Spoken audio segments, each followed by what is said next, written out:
السلام علیکم۔ شوہر: سمجھنے کی کوشش کرو، مجھے تنگ نہیں کرو، مجھے اکیلا چھوڑ دو، مجھے سونے دو، میری زندگی کے ساتھ مت کھیلو۔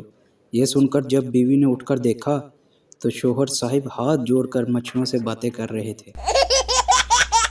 میاں بیوی ہاتھ پکڑے شاپنگ مال میں جا رہے تھے۔ انہیں دیکھ کر ان کا ایک دوست بولا، اتنے سال بعد بھی اتنی محبت۔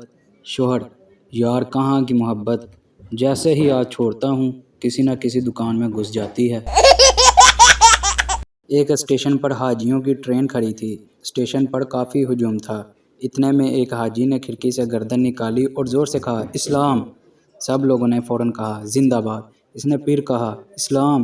ہجوم نے پھر کہا، زندہ باد۔ ایسا کئی مرتبہ ہوا تو اس شخص نے ہاتھ جوڑ کر چیختے ہوئے کہا، بھائیو، اسلام میرا بیٹا ہے اور پانی لینے گیا جو ابھی تک واپس نہیں آیا۔ میں تو اسے آوازیں دے رہا ہوں اور تم ہو کے نعرے پہ نعرہ لگائی جا رہے ہو۔ تو اگر آپ نے ہمارے چینل کو سبسکرائب نہیں کیا تو جلدی سے ہمارے چینل کو سبسکرائب کر دیں تاکہ آنے والی ہر ویڈیو آپ تک پہنچ سکے۔